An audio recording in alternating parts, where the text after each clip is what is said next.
Well, it certainly was a pleasant day out there today. Quite windy, though. Definitely a day to leave the hats at home. But right now, live look out of Mount Vernon, seeing those blue skies. That sun still shining out there. 72 degrees currently out there in Mount Vernon.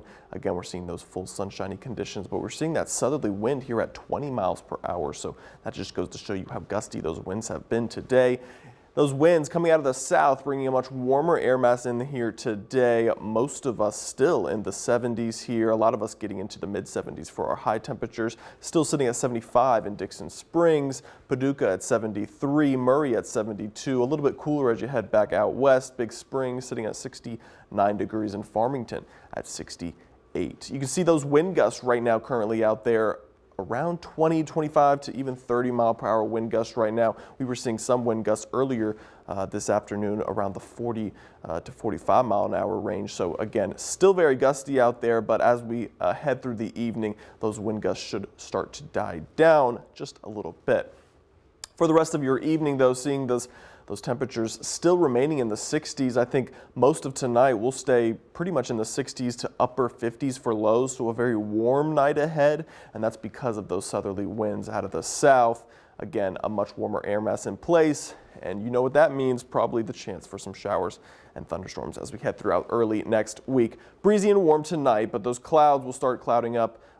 We'll start moving into the region here on Monday. We have a slight increase in the threat tracker because of the Storm Prediction Center putting out that risk for severe weather. I think that's going to be mainly late in the night and into the overnight and into Tuesday. So I think Tuesday is probably the bigger threat here with those showers and thunderstorms, and we'll track that all here on Futurecast coming up here in a second. You can see Monday night, though, most of us staying dry for the entire day on Monday. Even as we head into the Monday overnight, that cold front still out here to our west, not moving in anytime soon. So I believe the Storm Prediction Center will probably adjust that threat to mainly a Tuesday thing, because as you see 12 a.m. on Tuesday, that front's still a little bit further west than St. Louis. But as we continue through the morning hours, you can see isolated to scattered showers and thunderstorms popping up across the region. Some of those darker yellows and reds indicating the chance for some of that hail to potentially be coming down in the early morning hours.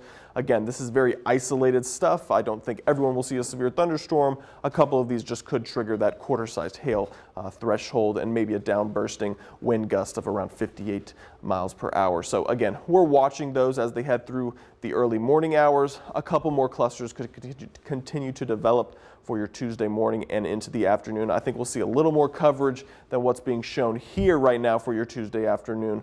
But again, we'll watch that closely as we get a little bit closer. Regardless, the entire day staying quite cloudy. The Storm Protection Center for tomorrow putting that level 1 out of 5 risk across our western counties. Again, it's for this cold front that's moving through. I think it's slowing down a bit. So I do believe that most of us staying dry and unremarkable here for your late afternoon, but Tuesday, as we head into early Tuesday morning, is when I think that threat could begin to move into our area. That Storm Track 3 app going to be handy as that front moves through. You'll be able to track those rain showers as they move through and those thunderstorms. 10-day forecast, though, showing you those crazy conditions for your Tuesday into Wednesday, but still very warm and breezy here through your midweek.